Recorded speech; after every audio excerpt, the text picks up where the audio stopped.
All right, guys, we're live at the Douglas County Courthouse. We've got county commission meeting this evening, and there are some people upset about taxes here as well. And we've talked about that a number of times, and exceeding revenue neutral and keep budgeting for money they don't have, right? We just write a budget and tax everybody to match it, right? Keep the matching money coming. Don't you guys wish you could just decide how much money you wanted to spend next year and go take it from your neighbor? Wouldn't that be easy? Yeah. Is there handicap access? I'm not I sure. doubt it. Yeah, I wish I could just take it from the Well, person yeah. next to me at the grocery store. I think we ought to just be able to go grab some of Craig Owen's money out of his bank account, and we'll just decide how much we want to spend next year and just spend it. We'll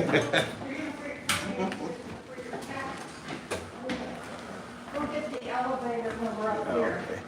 I got you. I got it. I got you. I'll make it. I'll walk following behind her up. it. And thank you, sir. No problem. I'm not saying, but gotta keep pushing. We're not saying we don't need help. I think we've got a. Well, hell, we got a whole nother flight to go. Well, I'm gonna get the elevator. And this isn't United Airlines either. Yeah. Let's get the There's an elevator over there, though, yeah. Yeah. Should be, isn't there? Yeah, there it is. Yep. Elevator over there, guys. We're not supposed to wait on the stairs. Where's it going? Don't wait on the stairs. I hope they're not leaving.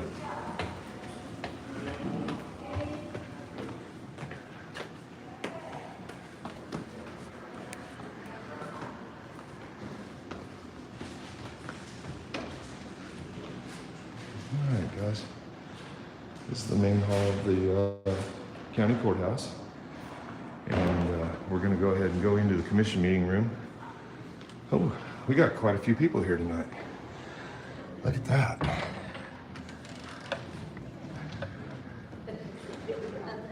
Boy.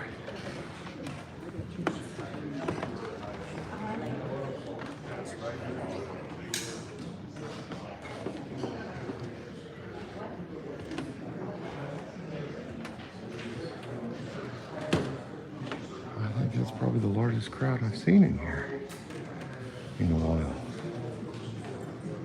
The word got out on the Next Door app that tonight was the night that we were going to come in and express our frustrations with taxation. And I'm glad to see the number of people that are here tonight. Uh-oh, there's Justin. There's Justin. You gonna get thrown out, man?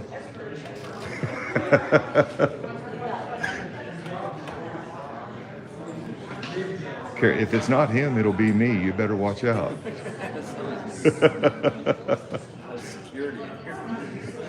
Well, I'm surprised they don't have several officers in here tonight, do they? This raucous of a crowd, they better bring half the department over here. Fire chief will keep us under control. How you doing, sir? Good, how are you? Doing all right. Hey, you got a guy on your force, long shaggy hair, wears it up in a ponytail or a clip when he's working. That dude is a friggin' rock star, man. Oh, really? I'll pass that along. Yeah. I've seen him out so many times on different scenes. I'm Michael, I do Launch Accountability. He is always on it and always focused on doing the right thing for the people. I'll pass that along. Thanks for the feedback. What's his name? Jack. Jack Dolan? Dolan, okay. So guys, that firefighter that you saw in that video downtown that was focused on the care of the people, his name is Jack Dolan. We have two sign-up sheets, one for general public comment, that's for items not on the budget tonight. If you want to speak about an item on the budget tonight, we have a separate sign-up sheet for the budget public hearing. So you don't have to sign up to speak, you can call on. That's right, I was getting ready to make sure to remind us that you don't have to sign up.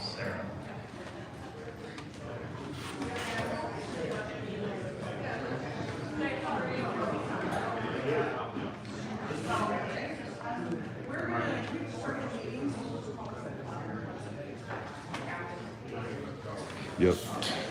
Jack Dolan's the man. I've seen him a number of times out there working. And he's a heck of an EMT, a heck of a firefighter. He's probably easy to recognize just because his hair, but I'm sure there's others that are good as he is.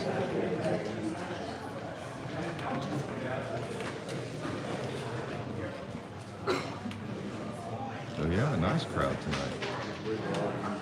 And look at the seating that the Lawrence Journal World gets there.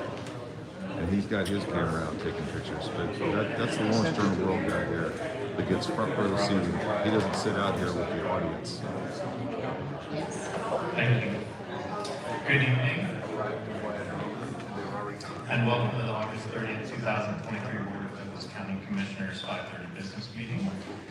We want to welcome those of you who are here with us at the old courthouse and also those who are joining online. Some of you may be here to provide public comment. I see some new faces, so we'll go over how we do public comment in advance, and we thank you for following these procedures. Each action item on the agenda will offer an opportunity for relevant public comment about that topic. We ask that you wait until the agenda item you're here for comes up for discussion. Comments related to agenda items are welcome after the board has had the opportunity to discuss the topic.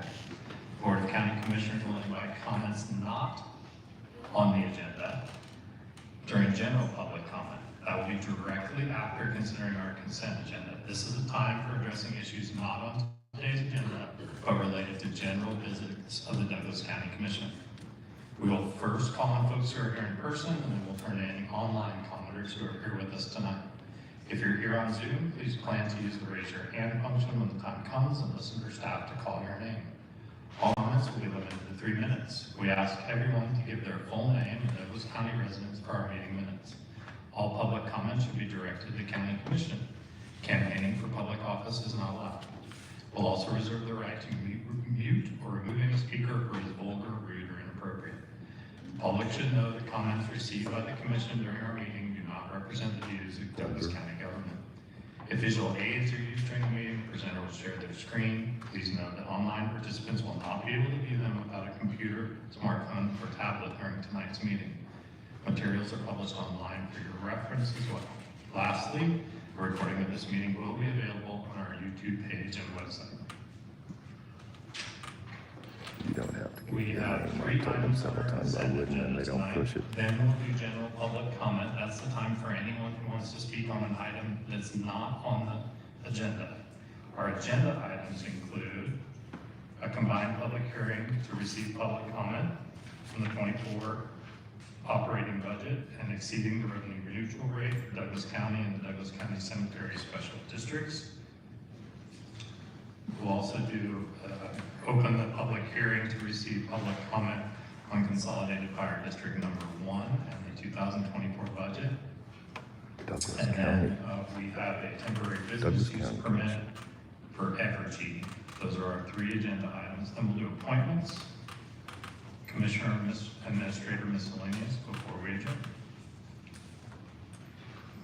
Commissioners, would any of you like to pull an item from our consent agenda for further discussion? No, I've had my questions answered already. Okay, thank you. Any member of the public like to have an item of the consent agenda removed for further discussion? This is what the city stopped Anyone doing. online? They don't allow the public to pull this Commissioners, I will anymore. entertain a motion on the consent agenda. Move to approve consent agenda items 1.1, 1.2, and 1.3. Second. Moved and seconded. All those in favor say aye. Aye. All right, we'll move on to general public comment. Just a reminder, general public comments are items that are not on our agenda tonight. So if you're here to talk about the budget, we ask that you wait till the regular agenda. Is anyone who would like to provide general public comment to the commission? Yeah, there is. I'll start with Bruce Johanning. Yeah. As Bruce comes up, Bruce, you're going to want to hit that button to turn that light green and speak right into that microphone. This one? Yep. Thank you. Okay, I'm Bruce Wayne Johanning. I live in about 2.5 miles south of Walker Elementary School, East 1000. And there was a couple of things which I had, and that is we're having property out there purchased by speculators and such, and it's driving up the prices, and it's driving up our tax bill each year. Our tax bill in the last 30 years has increased over 400%, which is unreasonable. First tax bill was $1,100, now it looks like it's gonna be well over $4,000.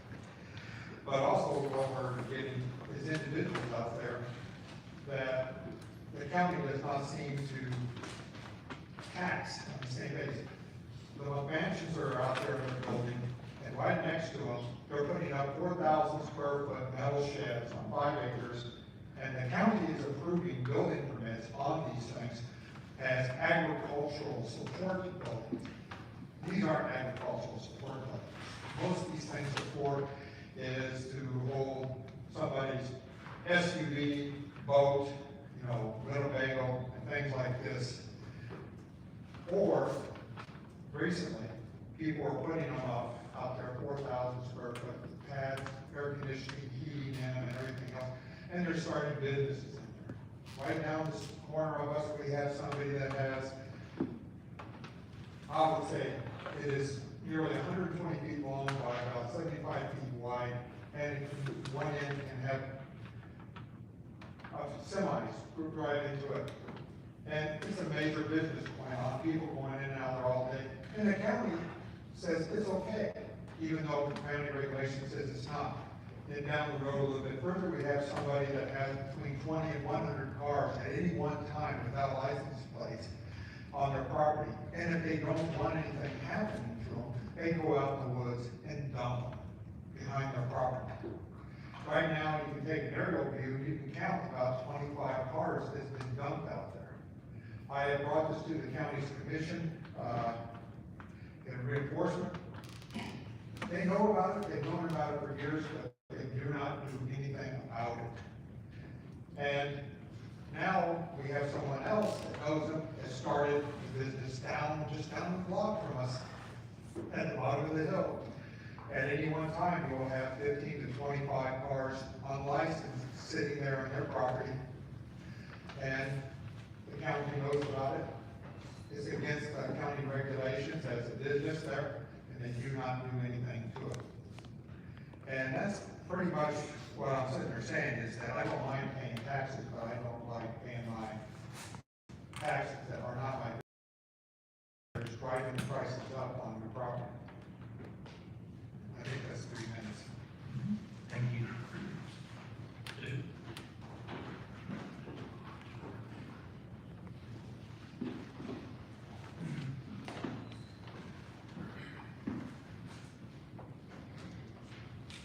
Hi, my name is Sue Herring. I'm here tonight for 2 things. One is a number, and the other is a copy of the Journal World Sports page.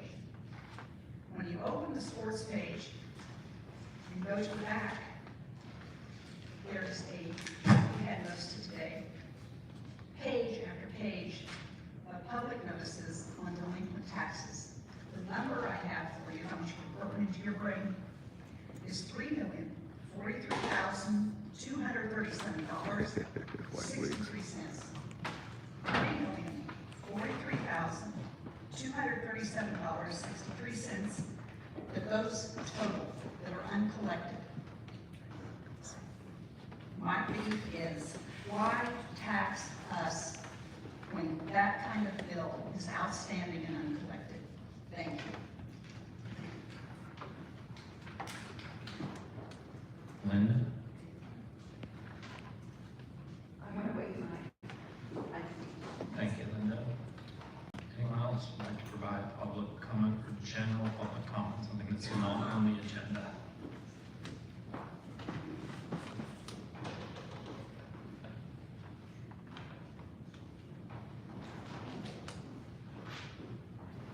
Good evening, my name is Melanie Kaufman, 6970 1725 Road. At last week's work session, I noticed you were talking about the judicial building and all the plans for that. And at that meeting, there was a discovery, I think it was a surprise to you as well as it was to us, that there's a capacity of $72 million from the sales tax fund with $11 to $12 million of cash lying around in a fund. And while I know salaries, positions aren't line items that should be considered for this fund, I know, to be fair, that you just came across this information after the 2024 budget was created. So I'm wondering if it would be prudent, not getting into the next agenda item, but to pause the judicial building plans, consider that sales tax fund, if any of that money could be used for the line items that you've identified in the 2024 budget, because as we all know, the county collects revenue in different ways: sales tax, property tax. This is the woman before me just showed. That it all comes down to one budget, and that's one bucket, us. And quite frankly, that bucket is getting depleted pretty rapidly. Thanks.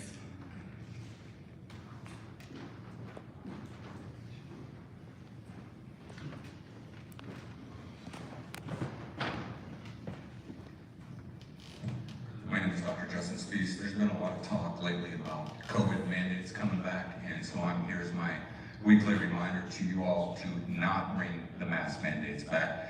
And I want to read from an article that was recently published as to one reason why to not bring these back. So this was published in the magazine, or the newsletter iPerception on June 26th of 2022. It's called Mask Wearing Affects Emotion Perception. While I read this, I want you to be thinking to yourselves from the perspective of children, what they went through because of the policies you all did, and I want you to be thinking to yourself, don't make the same mistake twice.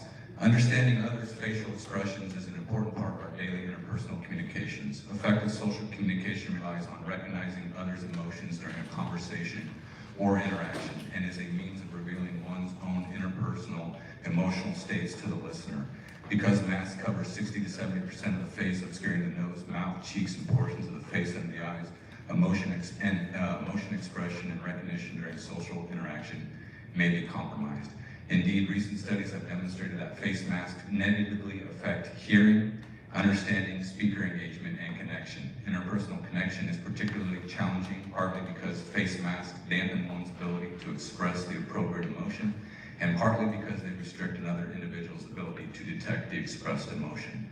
When someone's face is occluded by a mask, people are significantly less accurate at detecting the depicted emotions, are more likely to confuse the depicted emotion with other emotions, and tend to perceive the depicted emotion as less intense than its unmasked counterpart, e.g. happy faces look less happy. As a result, processes such as facial mimicry, which are crucial social interaction, are impaired when one interacting with a masked individual. Masking affects the perception of some expressions more than others, and certain parts of the face are more important for different emotions. For example, when expressing happiness, the mouth and lips are crucial. In contrast, the eye region exhibits the most prominent changes when expressing fear or anger, with the eyelid raising or tightening the expressed fear of anger, respectively. Thus, emotions that rely heavily on the lower part of the face, such as happiness, disgust, and sadness, are more difficult to discriminate when masks are worn than emotions that rely more on the upper portion of the face, such as anger and surprise. The idea that our ability to discriminate between emotions is enhanced when we have visual access to the entire face is consistent with theories about holistic processing of faces. Specifically, evidence shows that participants are slower and less accurate at detecting emotional states when presented with only the top or bottom half of the face. Meanwhile, neutral expressions tend to be recognized accurately in both masked and unmasked conditions. Although masking may impair the expression and perception of emotions, it is possible that people's exposure to mask wearing over the past 2 years has resulted in changes in communication, emotion, expressivity while masked, and perception of emotions. We found that masks impaired the recognition of intensity of positive but not negative emotions. Thank you. You all did that. Any other public comment? Oh yeah, there's public comment.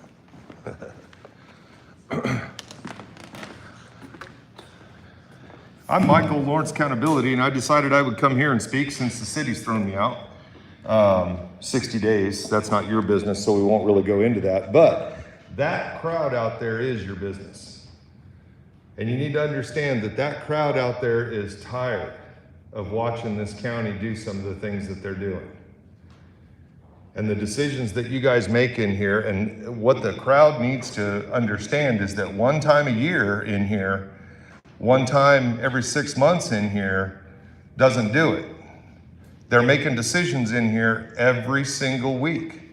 They're making big money decisions every single week. Mr. Kelly last week was caught a little off guard by something and talked about having to move quickly. And we're talking about tens of millions of dollars that you're going to move quickly. We are here to slow this down, and we want you guys to slow this down so that you can make some better decisions for the people. And I've come in here several times and criticized the numbers that the county people have brought to you as examples of what fact is. And we need to make sure that people out here are digging into those numbers a little bit. If you understand finance, these people need to dig into it a little bit and keep track of what's going on over at that table and in the back offices. One time a year isn't going to do it, guys. We need to be here more often. I appreciate everybody being here tonight.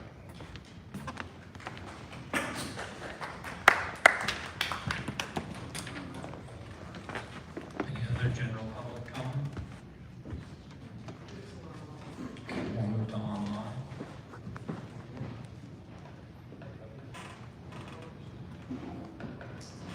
Do this one. My name is Timothy Hamilton, and I live at 1325 Naismith Drive in Lawrence, Kansas.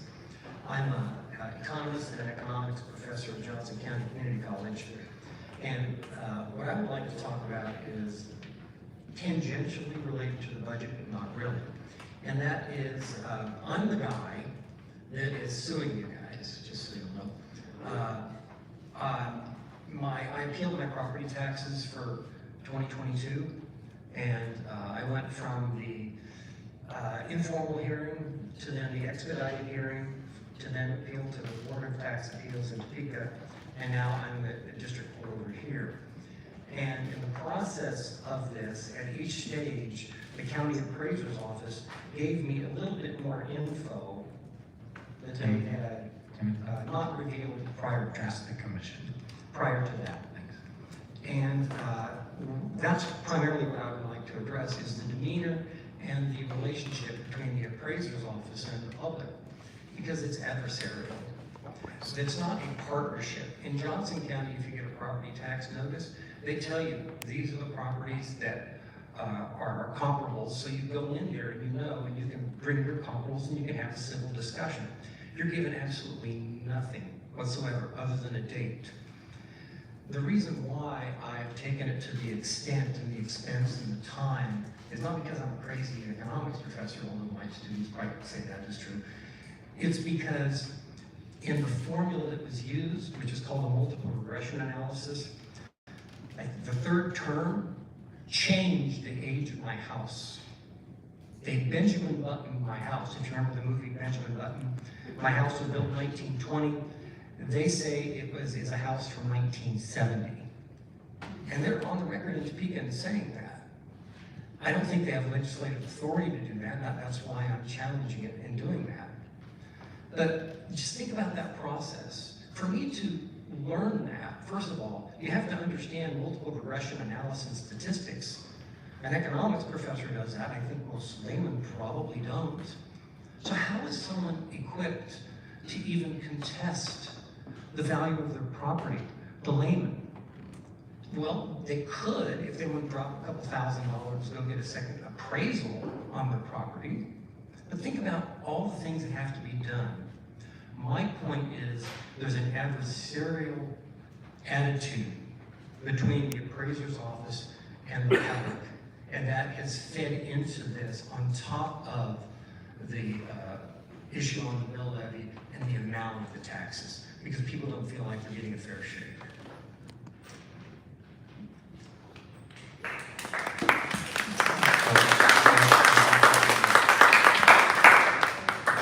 Folks, I'm going to ask you not to applaud after comments. We want to make sure we have time to hear everyone's comments. We have So plenty if of you time. refrain from that, that would be appreciated. We'll move now to, okay. Hello, my name is David Baston. I wasn't going to speak this part, but just following up what he said on the appraisals. I don't think they're really fair either. Just for the simple fact, you can have a house on record that's 27,000 square feet, counting the upstairs. If it's an unfinished basement, they don't put that in there. So, let's say I have another house beside that, same square footage, they have a basement. It's basically, you're basically gonna get the same tax. So, that's one thing. And then, I don't know if everybody knows that, but if you have any problems at all with your house, a crack in the foundation, whenever you can't get an estimate and appeal your taxes and go in and they'll adjust them. So, which I have done that. I know my particular property went up in the last couple of years, $100,000, and I feel bad showing things that were wrong with the house, and they did wrong with $100,000.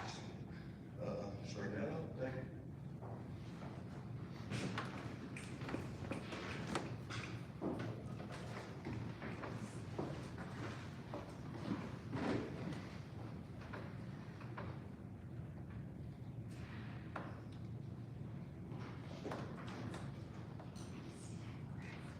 Good evening. I'm Julie Jones. I live at 4726 West 24th Street here in Lawrence, Kansas. I'm a school teacher, not here in the city, and I've been doing that for quite some time, and I've lived on a budget my entire life. I was appalled when I did look at the budget for the city and looked at the money they were spending on various things. For example, a new car. Hello, I get a used car. And I think if you're spending my money, then you can also have a used car to drive around town in. Part-time job for the Historical Society to be at $37,000. I was in the Historical Society in another town, and we all pitched in together, and we did it for free. I don't understand this city spending so much money on various things. The other thing is, I did respond to you, to your online, what do you think about what we're doing? Never heard back from anybody about my comments and about my suggestions of how the budget should be modified. And I'm frustrated with overall. Ma'am, are you here to comment about the taxes? It's Yes, not like our, if you because that- could wait until that's our agenda item. I'm sorry, I thought that was now. No, we're coming up to that. And also, many of your comments are directed at the city. This is the county. County, sorry. Yeah, Sorry. I apologize. I think the web link that you probably was probably for the city, not the county. No, I've got it here from yours. Okay. Yeah. Okay, yeah. Sorry, I Okay. thought you were already You can there. come up, yeah, we're not there yet. Okay, do you want to come back up? Yep, Okay. thank you. Anybody else for general public comment here at the courthouse? Okay, we'll move to online. Sherilyn Wells, we've moved you into the panel. You can go ahead and provide your public comment. You have 3 minutes. Oh, this is Sherilyn Wells. Can you hear me? Yes, we can. Okay, I would like to address the situation with Tristan Hollins. You know, there was an article about how other law enforcement people were dropping people off here, and I wonder if Mr. Hollins was dropped off here by some kind of law enforcement. By reading in the paper, there seemed to be any number of red flags that this individual was extremely troubled, had been arrested not only here but other places over and over, and the campers had tried to tell, I think, the city and the police that the man was dangerous, and eventually stabbed one of our local unhoused people.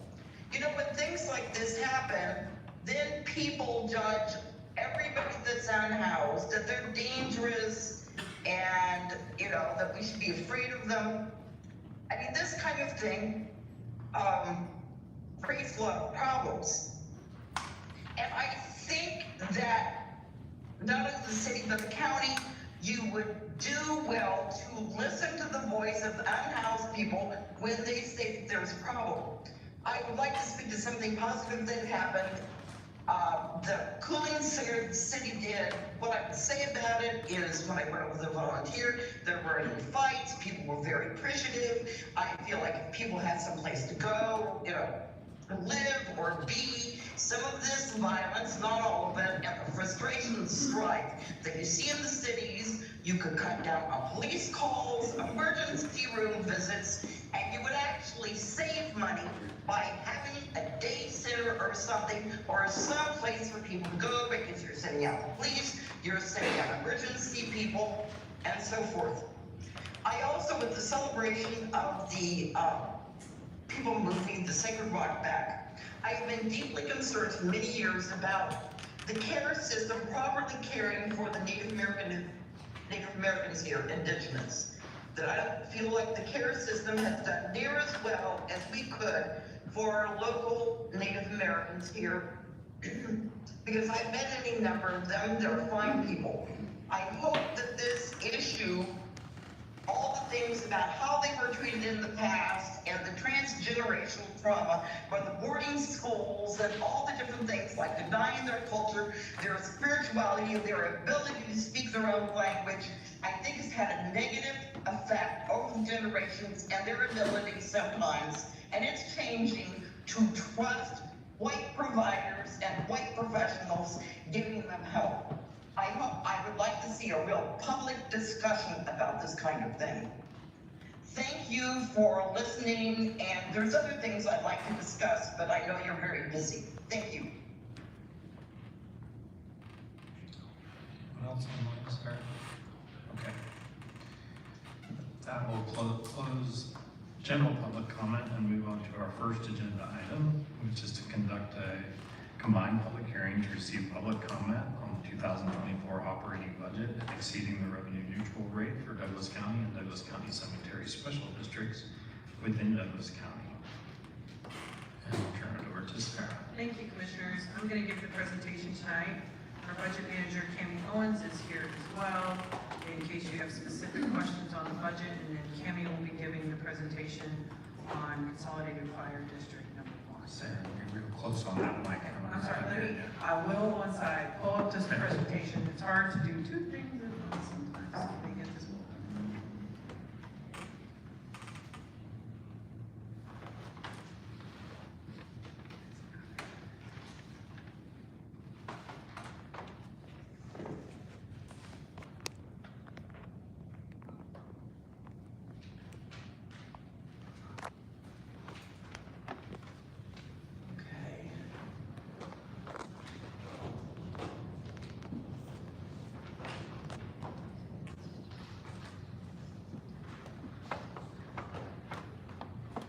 Thank you again, Commissioners, for allowing staff to present the 2024 operating budget. This document represents, lots of work on behalf of county staff and also the commission itself in terms of the number of meetings that have been held to develop this budget. I just want to refresh some folks who maybe weren't a part of the process the whole way along, just some of the different steps that we've gone through in the development of this budget. County staff starts this process in March. We send out information to county departments and to community partners in March and April. In April, I meet with community partners and departments and review line item budgets for both the current year and the upcoming fiscal year. And then we work to prepare what is called the county administrator's proposed budget. It's my responsibility as county administrator to bring you a proposed budget for your review, and I work on that process and gave that to you in late June. And then in July 5th through the 10th, the commissioners spent all morning here reviewing requests and existing budgets from community partners and departments for that week. We had over 20 hours of public meetings in July on the budget process. All during that same time, county staff is also working to help with townships and special districts to prepare their budgets and to be in compliance with state budget law and to prepare for the revenue neutral rate notices. We finished our review up in mid-July, And then we publish the notice to the paper, and then it all culminates in a public hearing here tonight in terms of the revenue neutral rate hearing and resolution, and then our budget adoption process.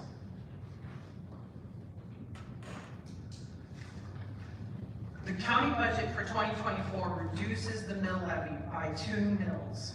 This is the second year in a row that Douglas County has reduced its mill levy to reduce the burden upon taxpayers, and as a result of increased assessed valuations. The increase that you see on the screen for 2022 is a result of the cost transfer from the city of Lawrence for fire and medical services. If we hadn't had that cost transfer, we would have probably been at least neutral that year, or possibly could have reduced our mill levy even more. And current for the 2024 budget, the value of the mill is close to $2 million, it's $1.9 million. I'm going to talk more about revenue neutral rate notices later in this presentation, but I want to say here, and I'll probably repeat it again, if you take school districts out of the equation in terms of revenue neutral rate notices, and school districts are levies are really complex and set by the state in many cases, so sometimes they skew it. There are only 2 entities in Douglas County that have lowered their mill levy rate from the year before, outside of the folks that stayed revenue neutral, and that is Douglas County and Wakarusa Township, and the Cobb Valley, I'm sorry, 3, the Cobb Valley Drainage District also reduced their mill levy. This chart was included in our proposed budget and just talks about the impact of our mill levy on the average taxpayer and how that works into assessed value. This is a 10-year historical growth of our assessed valuation increases. Prior to the last 2 years, assessed valuation growth was pretty steady. In Douglas County, so if you look at our 10-year average, it's about 5.46%. The last 5 years, it has been impacted by higher assessed valuation increases related to market prices on properties. Our only revenue source is not only property tax. The county also receives sales tax dollars. Our sales tax collections are up. We're planned to collect $9.3 million in the general fund, and then $6.3 million in the quarter-cent mental health sales tax revenues. We have some revenues that are declining. Mortgage registration fees are declining, but interest, idle funds has increased for 2024. I want to talk a little bit about transfers. This is something commissioners spent a lot of time on in July. These are transfers from the general fund, where most of our taxes are levied, and then move into other funds. We transfer funds out of the general fund for the ambulance capital reserve to replace ambulances for Lawrence Douglas County Fire and Medical. Douglas County pays cash for its capital projects in the unincorporated area for roads and bridges and culverts. So there's a transfer of just over $5 million to fund that capital improvement fund. Our equipment reserves, which help replace vehicles, radio equipment, 911 equipment, is also transferred from the general fund. The county transfers out half of the sales tax revenue to the capital projects, sales tax capital projects fund that we've talked about a number of times as part of this budget process and is a part of our capital planning. And then also, in addition to the sales tax for behavioral health, over $5 million of property tax funds go into support behavioral health projects. And then the last transfer is to support our workers' compensation. When the commissioners met in July, you reviewed over $40 million in requests, I believe, from over 30 different community partners. Commissioners included in this budget is the commissioners approved a $5.7 million in ongoing service expansions. Most of that, over 50% of that, is from market merit increases for county employees, and to raise starting pay for correctional officers and pay adjustments for other sheriff's office positions.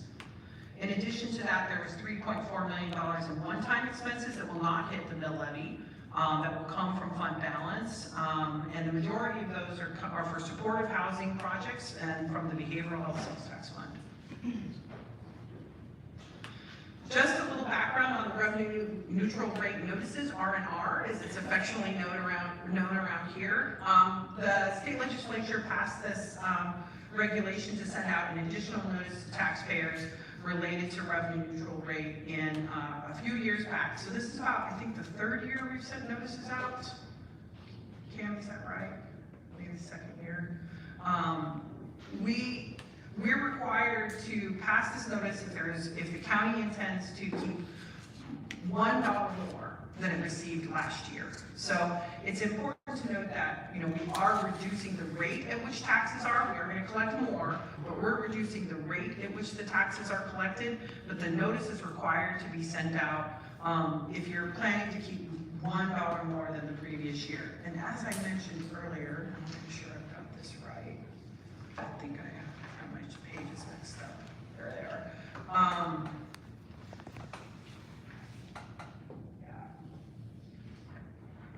I believe five entities in Douglas County stayed revenue neutral. Is that somewhere right? 7? Okay, I know, for some reason I can't find that in my notes. But the rest of the taxing units passed R&R notices, and of those, there were just the 3 entities that have then rolled back their tax rate. Every city in Douglas County is not rolling back their tax rate and is exceeding their revenue neutral rate notice. And then this is just, again, the timeline as to how the process as we've come through here. The plan is there's a public hearing, this is the public hearing tonight on the budget. Commissioners can choose to adopt the budget tonight, or you could delay it. You're required by state law to adopt our budget in September. So we have a little bit of time to do that. And then next week, we'll be back to continue the consolidated fire number 1 public budget hearing and R&R adoption hearing. And Commissioners, I stand for your questions. Thank you, Sarah. Commissioners, do you have any questions for Sarah? I've asked Sarah quite a few questions before we got here. I actually asked Sarah for a couple of different data sets after we had finished our budget deliberations and decided on the 2 mil rollback. I wanted to go back 20 years, so that's one of the data sets I asked for a Douglas County mill levy, and see kind of historically where has that been, what have the trends been, because my thought was that this might not have happened much before. And indeed, in the last 20 years, that's what I saw. There were half a dozen or so fairly significant mill levy increases over the last 20 years. There have been only 2 mill levy decreases of any significance, and those were last year the 1 mil rollback, and this year the 2 mil rollback. As Sarah mentioned, this goes into the other data set I asked for. There are 46 individual taxing authorities in Douglas County that Douglas County collects for. Some of those are Douglas County funds, and then there are townships and cemetery districts and watershed districts and fire districts, a lot of other things.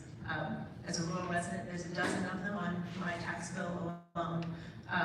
So just like Sarah mentioned, there were 7 that did revenue neutral, so they rolled back their mill levy enough to stay exactly the dollars they had before. There are only, I have 4, I was counting one of the school districts have multiple funds, so one of those went down, the others went up to accommodate that. So really only 3 entities that did a significant mill levy rollback, Douglas County being one of those, the other 2 being townships. 1 township and 1 water district. Then there were 9 that did a significant mill levy increase, and by significant I meant anything more than 1% of their total taxing authority. So that was interesting to me to kind of look and see where do we fit in the scheme of things.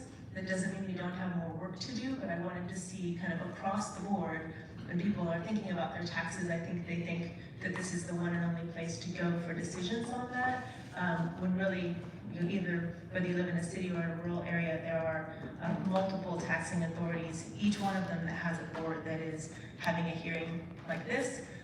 Though I guess we also do the cemetery districts at our time too, though they also are served by their boards, and those decisions were made by them. We're just kind of filing their paperwork. Those were interesting to me, and I thought I would share since I didn't have a chance to get them to you earlier. Sarah, I'm putting you on the spot here, but I see your budget there. There's a list in our packet of the number of funding requests that we've approved. Do you have an estimate of how many requests we had total? Carrie, you can come help correct me if I'm wrong. I think we had around,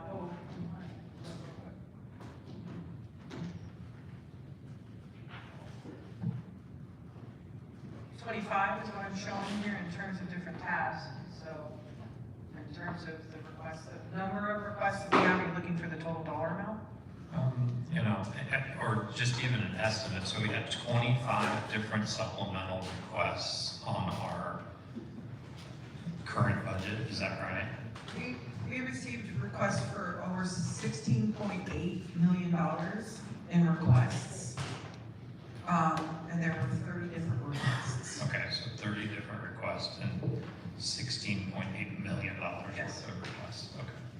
Thank you. And the commissioners on the slide I showed you, we added $5 million. Okay. Thank you.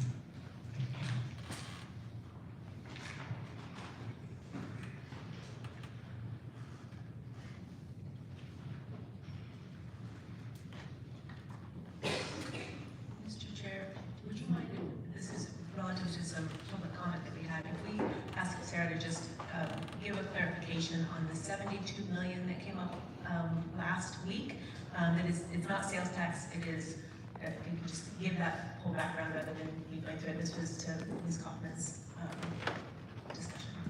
Yes, actually, the county has been studying the needs of the Judicial and Law Enforcement Center for over 7 years. We've done a number of space needs studies, and so this is a project that's been in the development for a long period of time. The CIP sales tax fund is the primary place where the county can support debt for that project. It is funded with sales tax dollars, and the commission, in part of their page 2 of their budget documents, includes the fund balance for that fund. So it's discussed and a part of the public record, and we talk about it quite frequently. What we talked about there is it currently has a fund balance because we've been saving up to help use cash to pay for this project. The remainder is that it receives funding on an annual basis that can support debt. So what the comments I gave last week were is that we believe right now with the current funding it has, it can support $60 million in debt.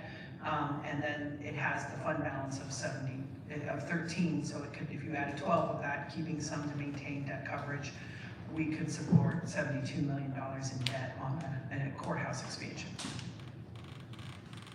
Just a follow-up to that, sir, but we can't fund any salaries with debt. Correct. Right? We can only fund capital projects with that debt. Is that Yes, correct? it would be a violation of state budget law. Thank you. Any other questions, commissioners? Okay, we'll open this up for public comment at this time. I have a list here, and I'll start at the top of the list. Remember, you have 3 minutes to address the commission, and we'll start with Wayne Kaufman.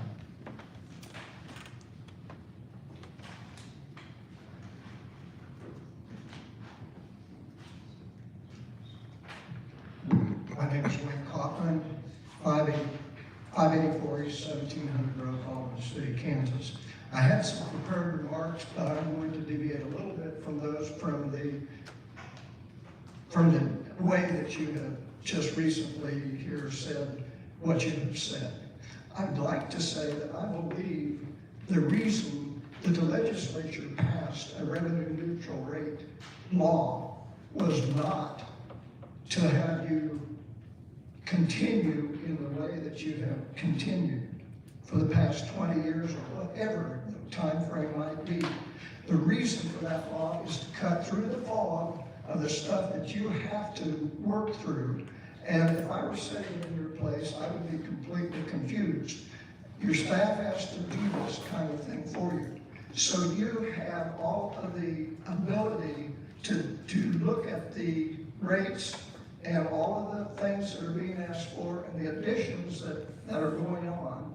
And you have that help that most of us out here don't have, and we only get to see the final result when we get the tax bill. What the revenue neutral rate is doing is cutting through that fog for us. And we're here to say, we don't like what we're seeing. I don't like what we're seeing. I can't speak for everybody, and I don't want applause when I'm done. In fact, I might even leave when I'm done. But my CPA kind of got me started in this vein because he said, we got to get the Douglas County property taxes down. That was my CPA. I told him I had appealed my appraisal through the appraiser's office. I'm now waiting a result from the Board of Tax Appeals, the first level. And the appraisal was an excessive $20,000 or more than what my independent fee appraiser came up with. So I'm telling you, all of that money that you've got on this appraisal is not necessarily legitimate and real. But we as taxpayers, without the benefit of the knowledge that you have and that you are required to have, are not capable of coming up and finding these appraisals unless you realize you can go out and get an independent fee appraisal and adjust that, or try to adjust that level even through the state board. Okay. The things that you're doing, if I'm not mistaken, you're doing things like changing this room for the 5 committee. I'm sorry, thank you.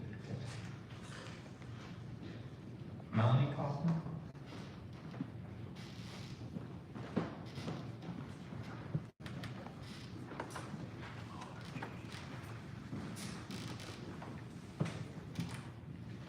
Hello, my name is Melanie Kaufman, 697 East 1725 Road. And I really appreciate you addressing that sales tax.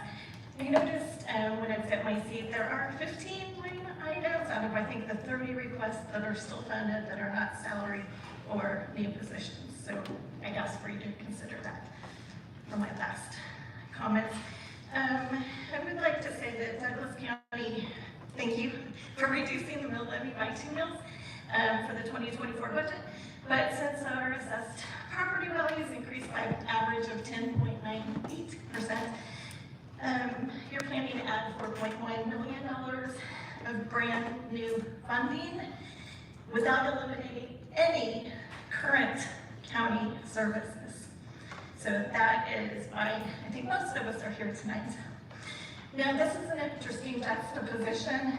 A year ago, on August 27th of 2022, so exactly a year ago, the county commissioners were interviewed by the North Journal World for an incredible 70% property tax increase rate for Douglas County compared to Kansas's other largest counties. They only had 8%.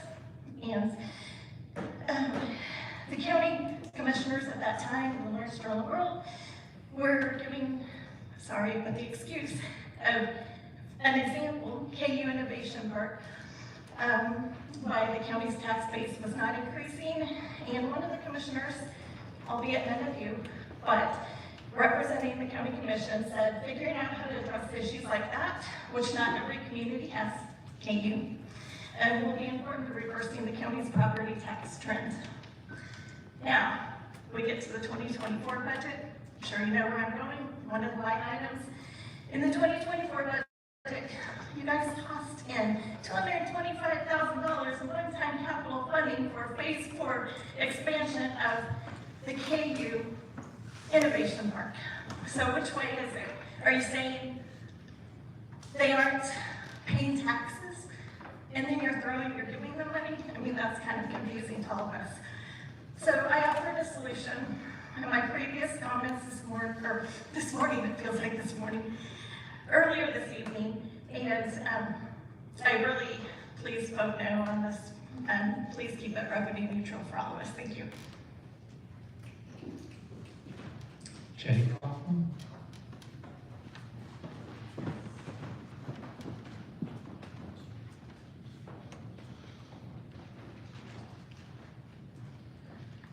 My name is Jake Hoffman, 584 East 1700 Road, Walden City.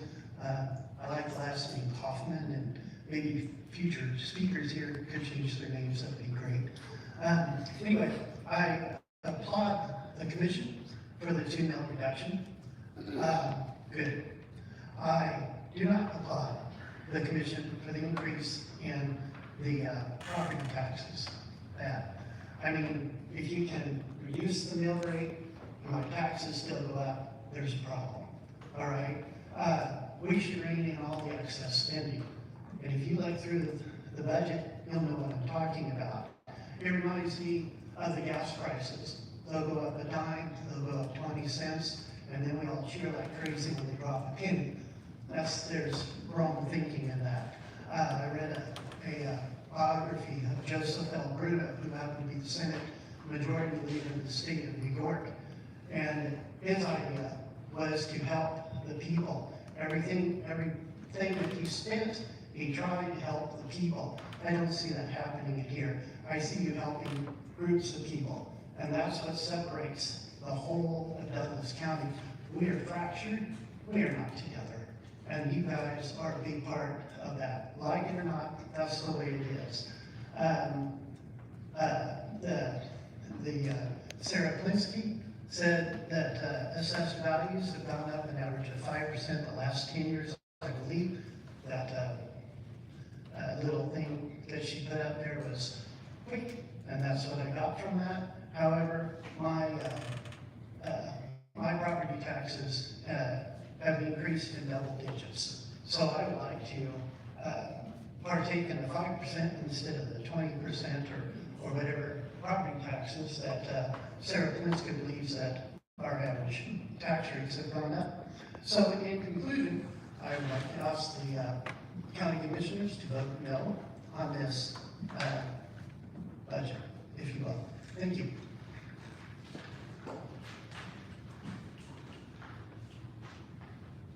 Alan Morrison.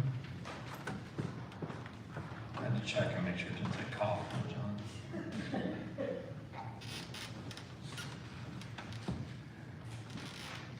Good evening, my name is John Martin, not Kaufman. I was at 2737 Harbor here in Lawrence.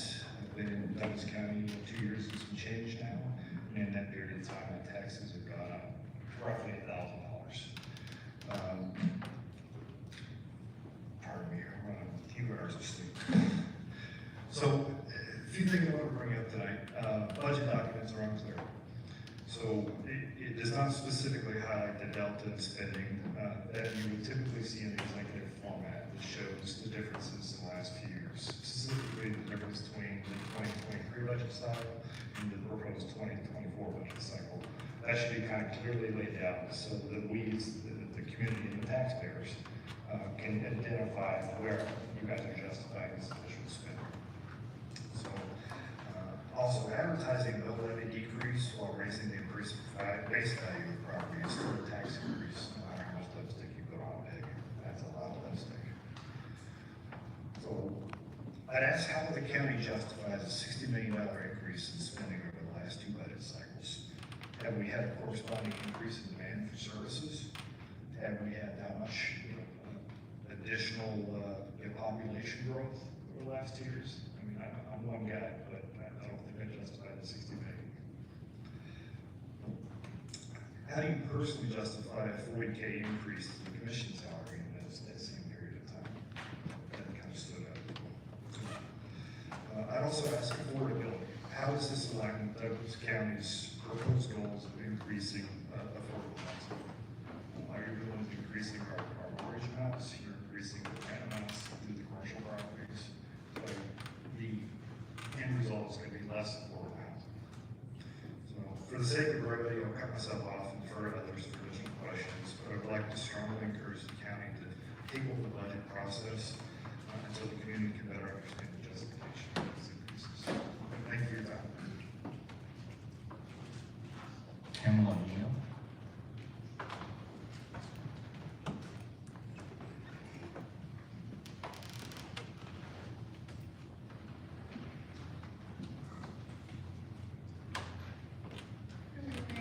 I'm Pamela Neal from Wilson, Florence, Kansas. And talking about the property taxes going up since I bought my house 9 years ago, my property taxes have gone up over $2,100 thinking about that when you said that. But my issue here is to address the seniors that live in your county. And the inflation is placed on all of us seniors that live on the Social Security. There's no plan set for us Social Security recipients here trying to stay in our homes. Most counties throughout the states have some plan for the seniors to limit their tax rates. There's nothing here for us. And our COLA for our next year is only gonna go up 3.1%. Your tax rates are outdoing that. We're having to give out medications, prescriptions, food.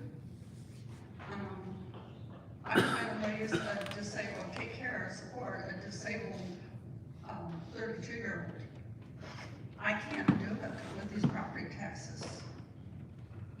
My homeowner's insurance has gone up over $1,000 from last year.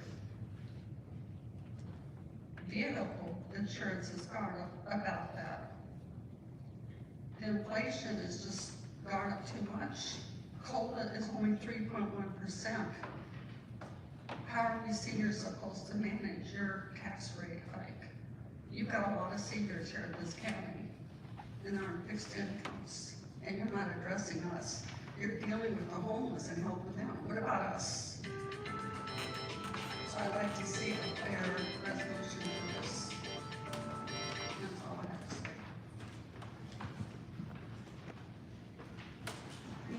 Brian Farley.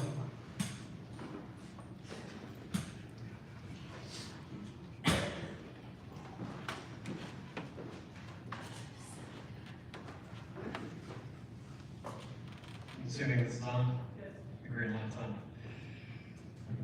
Brian Farley, 1609 Rhode Island Street. I was born here in 1958. Went to school here for a brief period. High school, Johnny Mission, Kansas. Graduated from the university with a degree in accounting and another degree in law. Was in the federal government, the state government, the county government. Was an assistant district attorney here, hired by Jerry Wells after Jim Flory left to go to the U.S. Attorney's Office. And originally hired me was to create the district court trustee's office. At the time, wanted to see if we could get a trustee's office.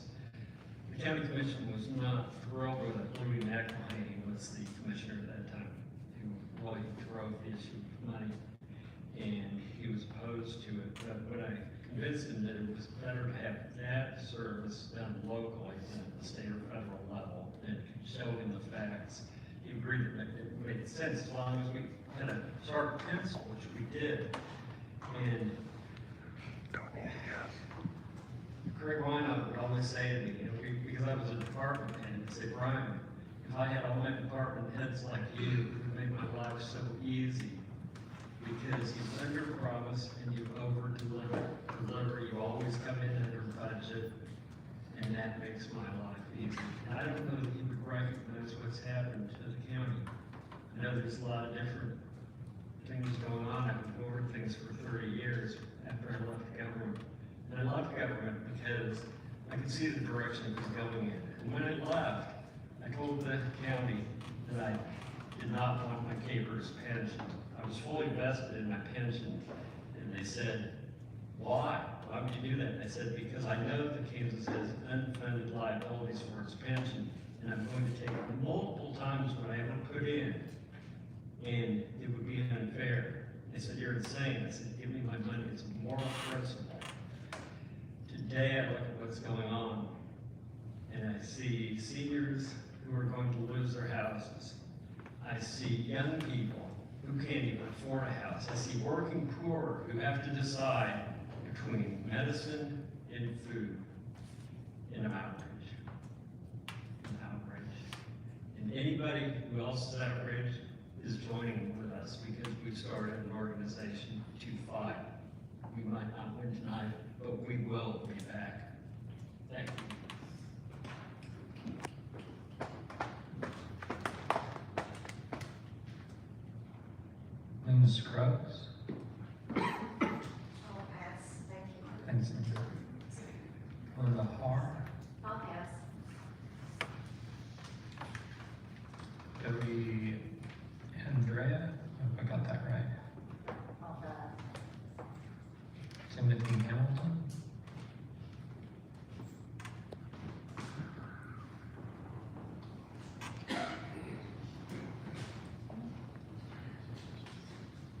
I'm a numbers guy, so I wanted to talk numbers.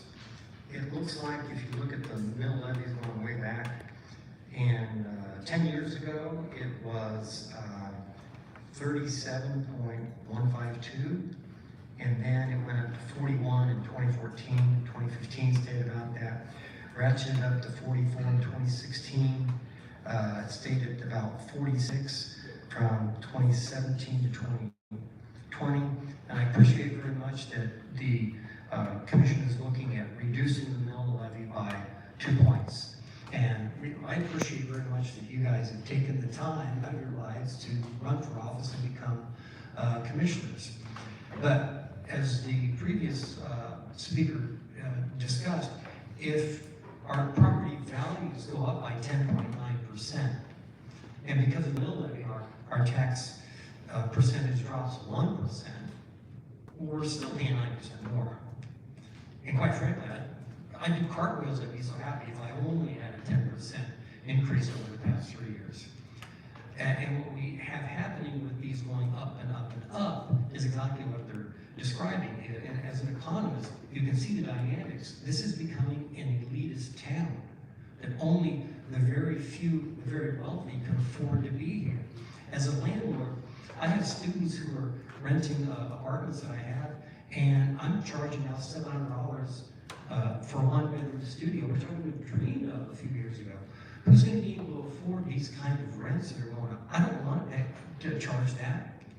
But if my taxes go up, that means then our property insurance goes up. You've got to do that. And that's chasing a lot of people out of their homes. You can find a way to knock the budget down. As at Johnson County Community College, I attended their budget meeting, which was 2 weeks ago. They have cost of living adjustments going up. They have capital projects that are involved. In spite of that all, they did a radical reduction of their mill levy. So it can be done. And it's hard work going through the budget and finding the various things that you want to give up. You gave $500,000 for artists, for the homeless. I mean, come on. Wouldn't maybe clothing or food or shelter be a little better for the homeless? My point being, there is a lot of fat in there that you could find a way to do. And I think you could knock it down to 0.41. Don't just stay at revenue neutral. The target ought to be below that. You got money coming in because property values have gone up. So for God's sake, let's give these people some relief. And the way to do that is to knock it way down.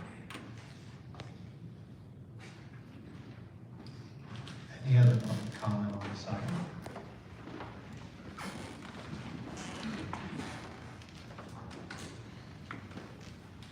Rich Lorenzo of Douglas County.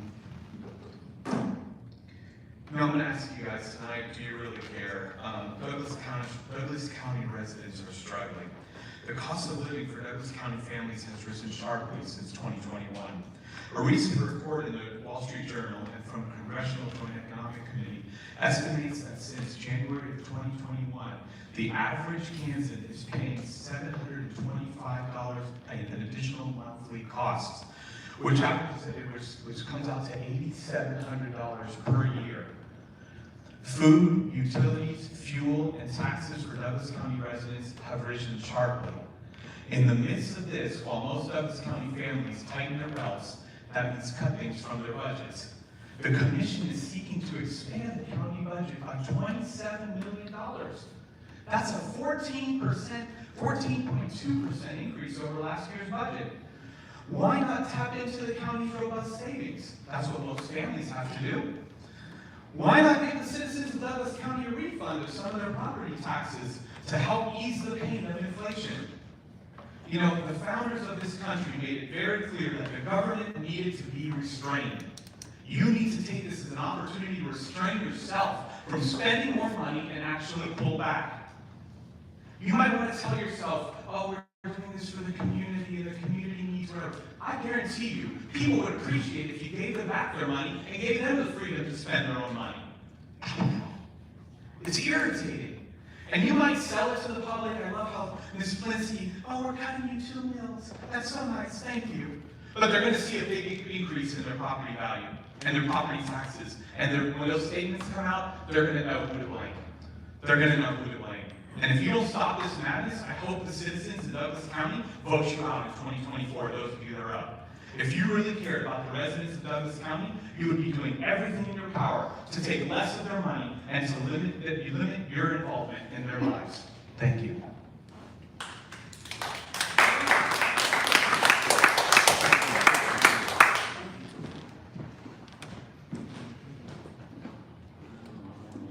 Good evening.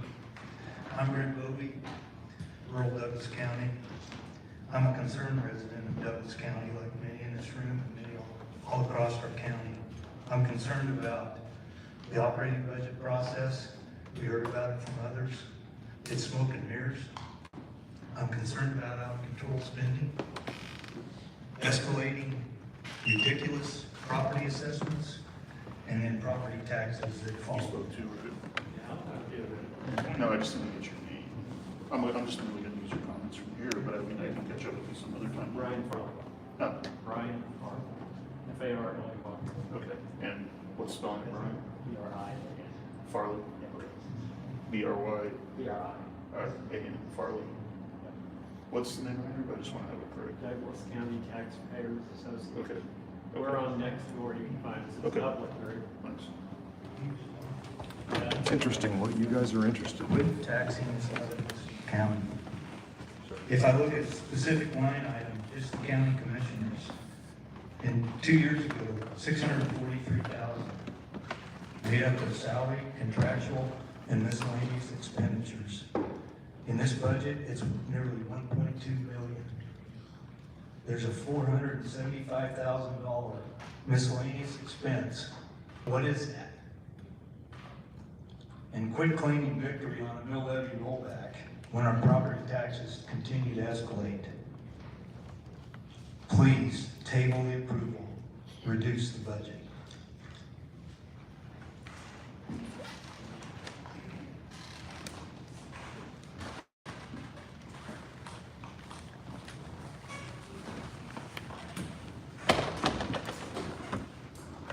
Good evening.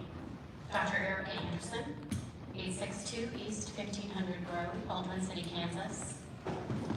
I appreciated the first gentleman who actually spoke about his CPA stating that they found there was a discretion in his taxes. You held on to your Because phone. our accountant also thought the Recorded same it. thing. When we submitted our taxes, he back to us and said, you have a typo. Please correct. And I said, no, that's what we pay for our property taxes. Our property taxes have gone up since we purchased our property in 2008, a little over $6,000. I'm here today to ask you to vote no. I'm also here because I feel like you are also taxing our farmers out of our county. We need our farmers. We need our rural farmers who grow our food, but also who grow our meat, our dairy, who produce everything that we need for local products. We cannot have these individuals and these families that have been supporting us for decades taxed out of our county, taxed out of our communities. So I urge you today to take a look at how you're going to vote, and as leaders, stand up for all of us, and to vote no, and to really think about the budget, and to think about cutting back on some of these line items and reducing some of these areas, and maybe not providing as much to those that maybe are not giving back to this community, that are not paying taxes. Yes, we still need to care for those that are less fortunate, but let's really take a look at how we can make reductions. When a leader's dream goes wrong, those consequences for individuals, for families, for organizations, for communities, it can truly be devastating. And truly want you to take a look at that and ensure that the systems that we build are going to be sustainable for the future and for all of us that live here. I've been here for 39 years and truly want to continue. Thank you.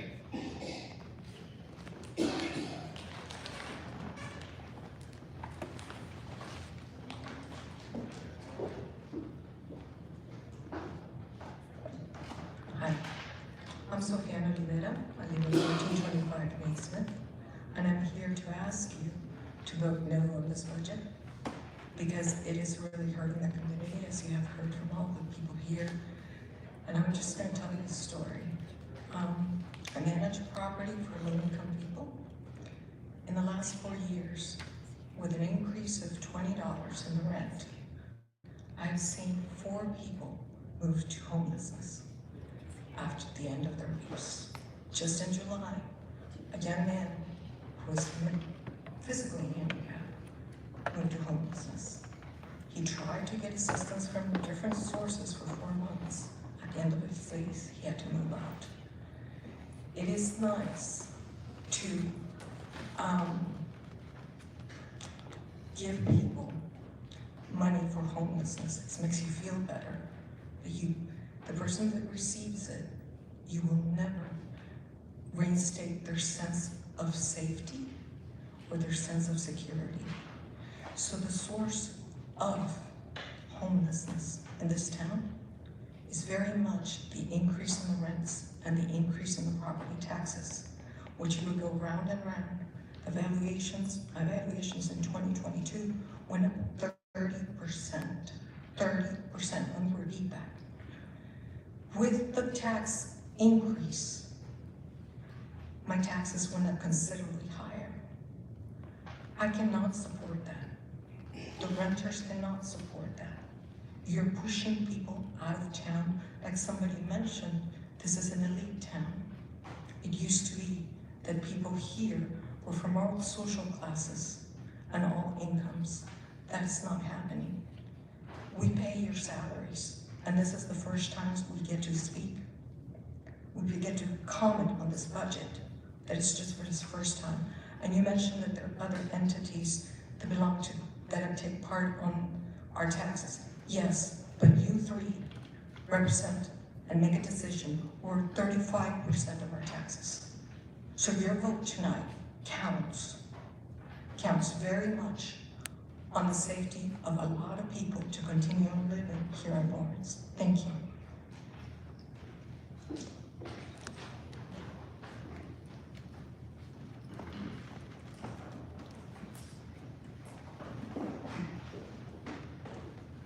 Good evening. My name is Marcia Goff, and I will try and make this brief. You have comments in your packet from me. I hope you read them. She's a hard act to follow. I do want you to know I'll confine my comments to things you can do something about. One entity says Kansas is massively overtaxed because it's massively over-governed. And there are Kansas has 36% per capita community employees. That means county, city, school board, more than you need.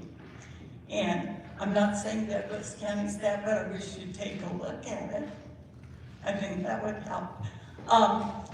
I'm working with the state on taxes. That's what will help seniors. And as so many have expressed, seniors are in dire straits. They call it a fixed income. It's not. It is a declining income. And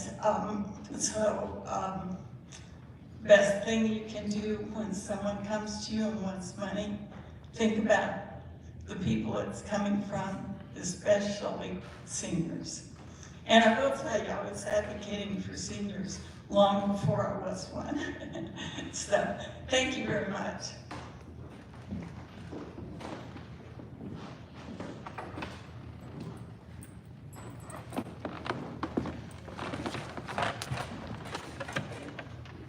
Good evening. I was in the Army for a long time. I had to run here because I had to work more, so the accountants can spend more. We heard about the decrease in mill levy 2%, but make no mistake, you are still paying way more tax. We heard about the inflation, but again, in the past few years, you are spending, your budget has increased way more than the inflation. We hear about 5% increase in the last 10 years. Don't compare the last 10 years, compare the last 3 years. You are talking about 14, 15%, yet we want more than revenue neutral. So I don't understand it. I mean, this is a town that we are literally pushing people out. This is a town that the county and the city are increasing the rent on tenants. I'm a landlord too, and I have to increase my rent. I have to pay more taxes.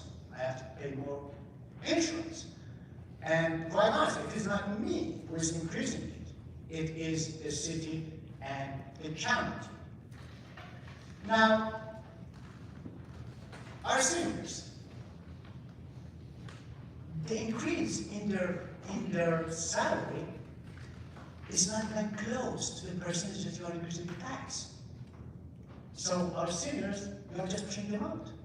Well, and honestly, what we are saying is that you are not welcome there. Another thing is that while we are talking about increasing the rate, the amount of tax, and let's forget about just talking about decreasing the mill levy, because the bottom line is the amount of budget and that is increasing significantly.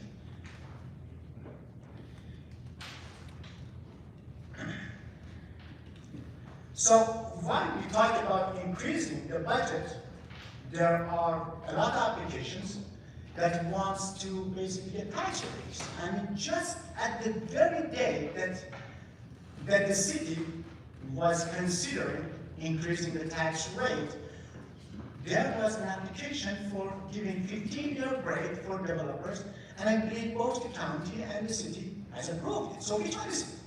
Do you need more money or less? Now, finally, I attended here, and this is very, very better than the city. Thank you.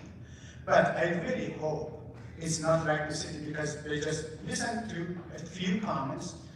They didn't even pretend that they care, and they went and they voted 5-0 to adopt their solution.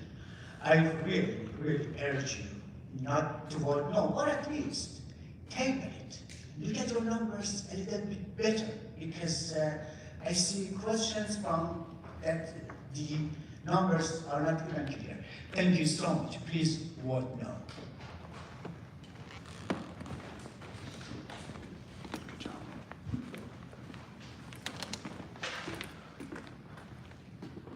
So I'll be the one to name something and touch on the actual facts. It's been about a year since I came in here and talked to you guys about how the economics were in the 80s. And I know that a lot of people in this room can remember the 80s, that we had 15% interest rates on CDs. God, those were the good days, right? But what were your interest rates on your houses? 10, 12, 13% as well? That's where we're headed. Interest rates are flying up at the same time as people don't have money. And what you guys are talking about is financing debt. Debt that you can't afford to spend. We've talked about the elitism. There's a lot of elitism in the idea that you can just back into the numbers. And this is a tactic that's used in a city manager, county manager, elected government type of position. Is Sarah over there decides how much needs to be spent next year, and then they back into the numbers to find out how much you need to be charged in taxes to fulfill that amount. This year it happens to be a several $million increase. At the same time as what that gentleman said, you gave tax incentives for a private developer's own corporate headquarters, and you're taxing people out of their homes to do it. That, I think, is about as explanatory of the process as we can get of how this happens here. Now, the reality is just like at city, Craig had already done his work and the commission was going to pass it no matter what. Sarah's already done her work. I'm assuming these guys are going to pass it no matter what. We're just taking up time. We're just slowing it down to make them have to sit here a little bit longer. That's about all we get to do in this process. The last thing I want to say is with this big budget that we have, can we maybe invest in a 3-minute timer so Sarah doesn't have to hold up that piece of paper like that? I love that. I know where about it.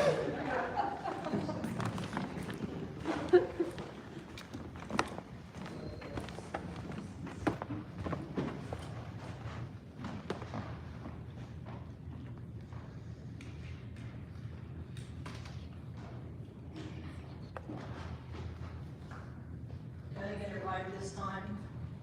Doing great. I teach special education, so you know, we're always late to the party or too early. Julie Jones again, 4726 West 24th Street here in Lawrence. Lived here about 8 years. Moved here because it was reasonable to live here. And I didn't overspend when I bought my house, bought under my budget. And I would say after listening to several of my peers, if you guys need help cutting the budget, I would be more than happy to come down and give you my time and say, why do they need that? You know, I mean, honestly, I would sit down with it because I've had to do it in my budget. I don't have cable, didn't have cable because I quite frankly couldn't afford it. So I'm offering my services and my time. I don't mind telling people no. I do it all day long at my job. So if you need my help, call Julie Jones. She'll come down and tell them, no, you can't have that new car. No, you can't have your $225,000 over KU or whatever. We got to cut this $60 million out of our budget. And here we go. You're going to get a used car from Enterprise, not a new car. You're going to go part-time and you're going to pay $13 an hour. We're not going to pay you $35,000 for a full-time. I'm just saying. I can help you with the numbers and I'll do it for you. Thank you.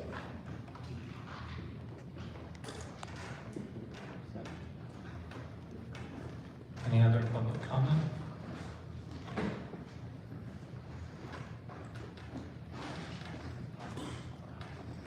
I'm Lieutenant Landon McClintock.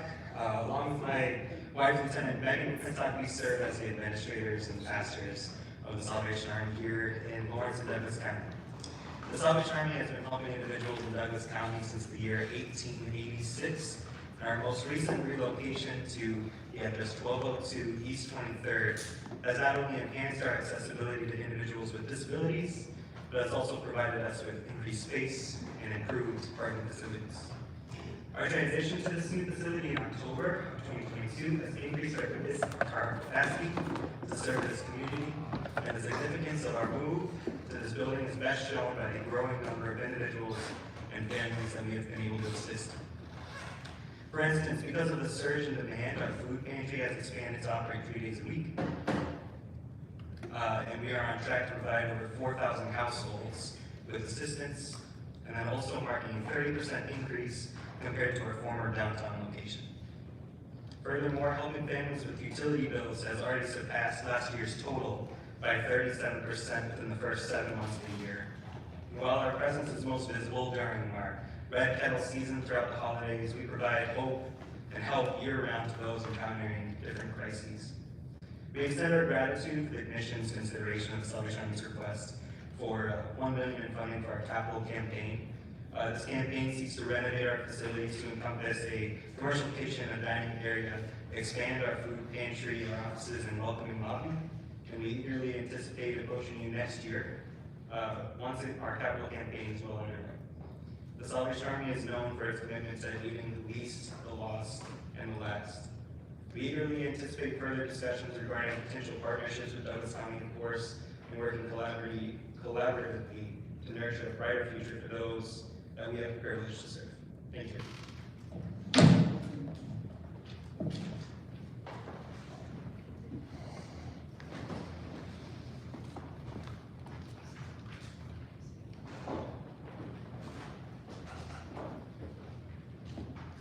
Good evening. My name is Ken Snyder, 1771 Mark 200 Road in Baltimore City. I could not but notice that there's no one here asking you to exceed the revenue neutral rate. It seems everyone's pretty much on the no side. So I've heard, just make sure I understand, we got 3 justifications First one is almost everyone else is doing it. It's just a mill levy decrease, so we're really doing you a favor, and we're not spending as much as we could have. So technically, I don't live on a fixed income, but for my family, we've had change in jobs, and so my income's actually gonna go down for this year. And so I'm looking at my tax bill. I'm kind of curious how that's supposed to be working out for me and my family. I mean, cutting the budget would be pretty simple. It's basically just cutting the scope of what you're doing. As a tax-paying citizen, I don't want all these things that you're doing. And so it'd be very easy. I know other people have offered help. I would love to help them. So with you, because I've been going through my budget, trying to figure out how I'm going to make that work. So I'll also be willing to help out too. Thank you.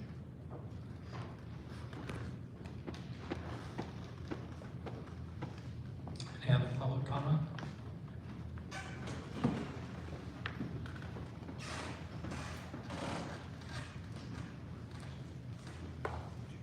My name is David Baston, and I just echo what everybody else is saying. I mean, we just have to find ways that the seniors, and everybody can stay here and not just keep raising our taxes. Everything's going up. That's still no excuse to keep going up with everybody else. We need to set an example and try to find ways to reduce our spending. I mean, there's ways to do it. I mean, you had a few examples.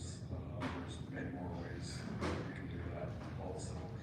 And I definitely recommend that you look at the budget again and find ways to pay some things off. I know by law you don't have that much time to do that, but that don't mean you can't just pick another pay. I think we can go several million under where we're already at and just pick that. You're in ahead. So,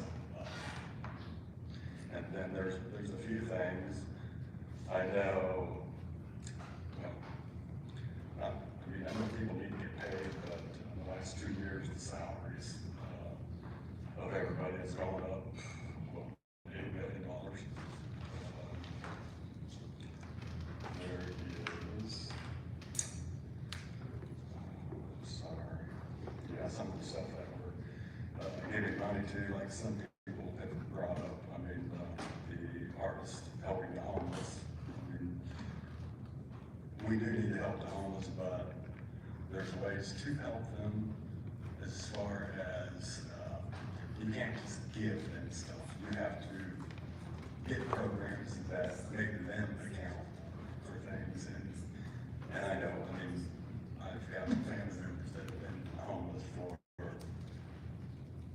a long time, and they had to get away from Lawrence for several years to actually get out of drug addiction. And too much help is just enabling people. So I understand you helping the homeless, and there are people that need help.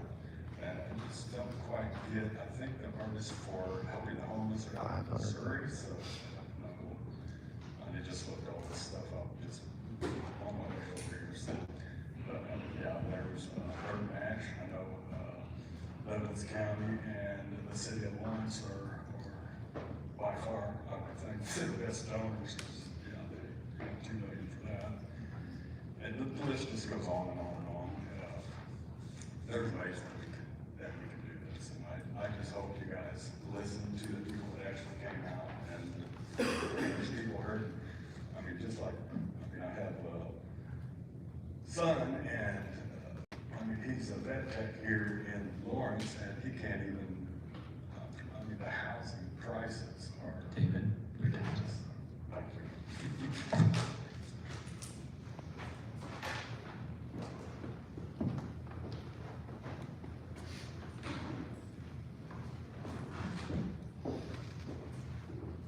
Hi, my name is Nate Miller. I'm founder of a retirement group here in town, and I'm here to request that you guys reconsider the raising the property tax past the revenue neutral, because most of my clients happen to be the elderly.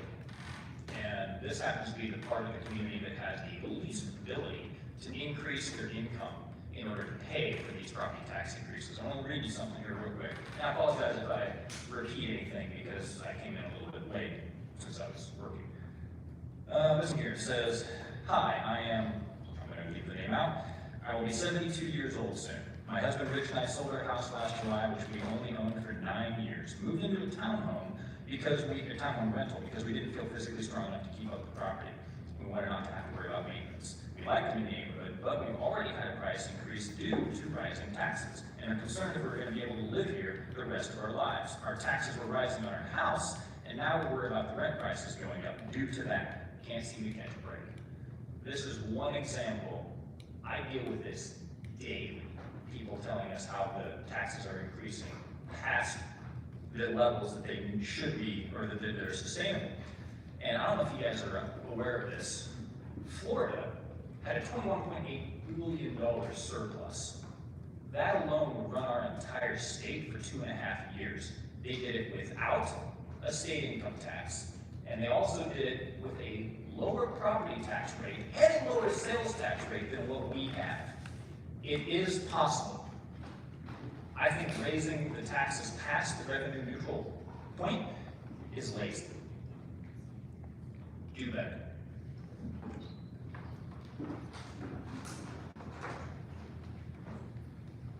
Any other public comment?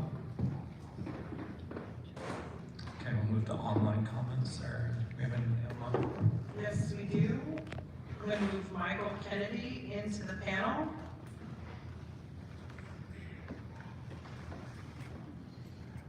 Michael, you're in the panel. You can come off mute.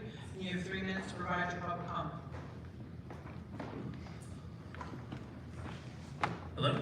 Yep, we can hear you. Go ahead. Hi, thank you for the opportunity to speak online. I hope this is still part of the public comment period. It is, Michael. Go ahead.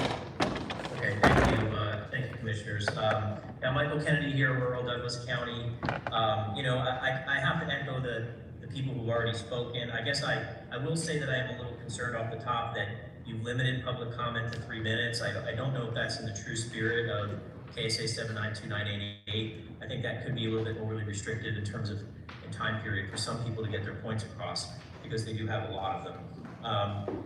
To touch on a couple of points here that may or may not have been touched on. Look, valuations increase every year in Douglas County. They're done by the county appraiser, right? And the end result of that does not benefit the homeowner unless they're willing to sell their house or at the time they sell their house. So we see this endless cycle of a windfall increase in valuations that your county appraiser is paid to do, followed by now windfall taxation power that you have. You've trimmed your mill rate to 2 mills, and a lot of people have already told you that that is meaningless when you're seeing anywhere from a 6 to 10% tax increase, even after you trim those mills. So, we have to stop collecting more tax dollars from individuals here. If you want to grow your tax base through allowing loosening restrictions in the rural portions of this county so that new homes can be built and the tax base increase, then why don't you do that? But if you continue to restrict home building and an increase in the tax base, and your evaluations are the only means by which you are increasing taxes year over year, now 18% for me in 3 years from the county, what you're going to do is see the Salvation Army's business increase by 30% next year. You're going to see more homelessness. You're going to see more farmers out in the rural parts be forced to consider to sell their land or to rent it to a industrial windmill to be placed upon it because they just can't afford to live in their homes anymore. I really urge you some constraint tonight. You have the time to go back and examine your budget, examine the things that are most useful to all county members and not a small fraction in Lawrence, and really get this budget under control. I am requesting that you limit your budget increase to no more than 4% this year. Thank you very much.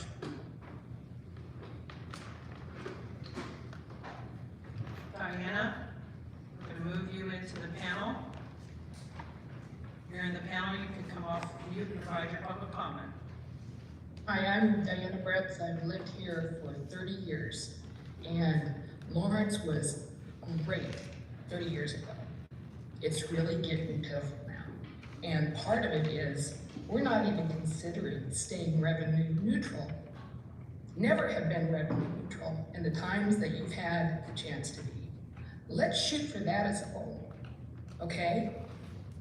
Yeah, off of the mill levy is great, but that's not enough to stay revenue neutral. In the last 7 years, both taxes and my property valuation have went up over 50%. That's ridiculous. My son can't afford to get a home like probably most of these people sitting in the room with you. I will go over real quick, in the last 7 years, how much the taxes have went up for me, percentage-wise. In 2016, 3.2%, 2017, 10.5%, 2018, 2.25%, 2019, 4.9%, 2020, 5.3%, 2021, 8%, 2022, 2.57%. You go, oh, that's low. Yeah, but my valuation went up 8.8% that year. And this year's the worst because you're proposing my taxes go up 10% and my valuation go up 7%. The worst year of all of these. I'm fed up. I'm not gonna be able to live here. You're gonna have more homeless people that you're gonna have to provide for because nobody's gonna be able to live in these houses that apparently the Johnson County people are gonna be able to move into because they're gonna be the only ones who can afford it. We are almost at the same tax rate as Johnson County. Why? We don't have the size, we don't have the things. We need to cut the budget. That's what I have to do. I took a $15,000 decrease in pay. I don't spend, I don't have cable, just like all the people before here that have said that.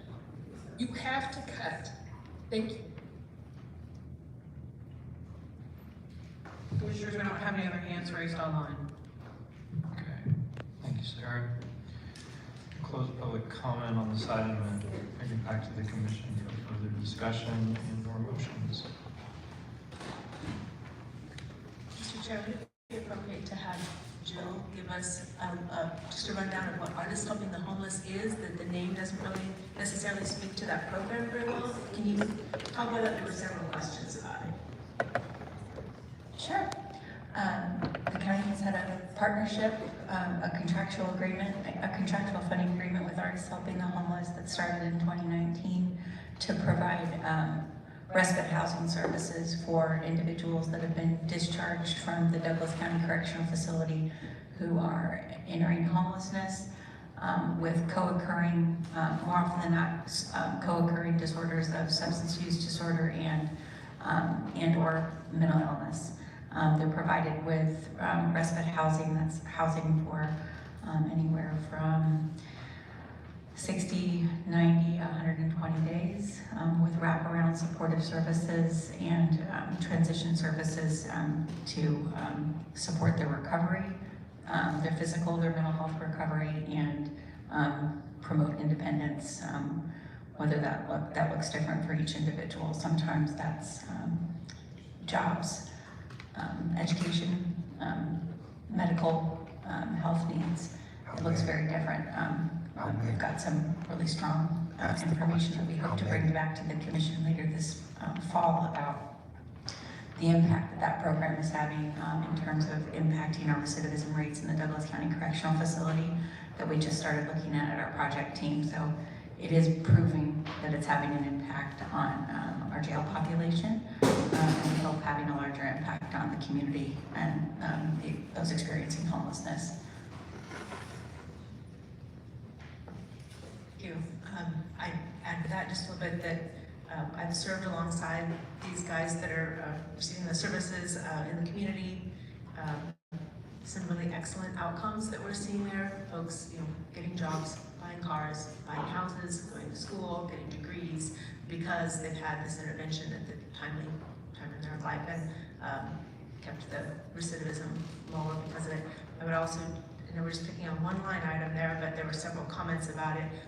We did not give them everything they asked for.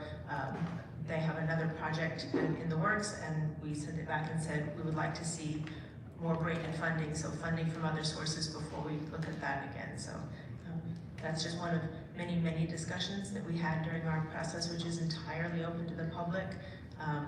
Many, many times opportunities to listen, comment, be a part of that discussion, reach out to us. All of our phone numbers, emails, and paper. We have only, I think, one person in the room here who really spent all of those hours in those budget hearings, listening and asking questions, so, but it is available to everybody. Sarah, just a couple of quick pieces that came up. One that I think I want to make sure that we address this. We do not, the idea of cutting seniors, reducing taxes for seniors only, that is not something that we are able to do as a commission. That's barred by state law. Everyone has to have the same level of taxes in a county. And so while I appreciate that recommendation, it's not something that we're legally able to do. Go ahead, Commissioner Willie.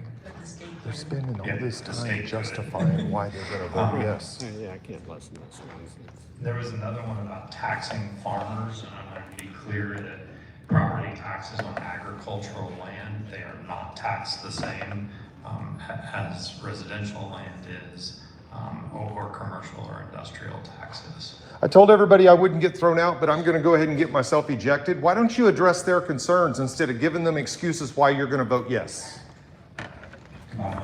Goodbye.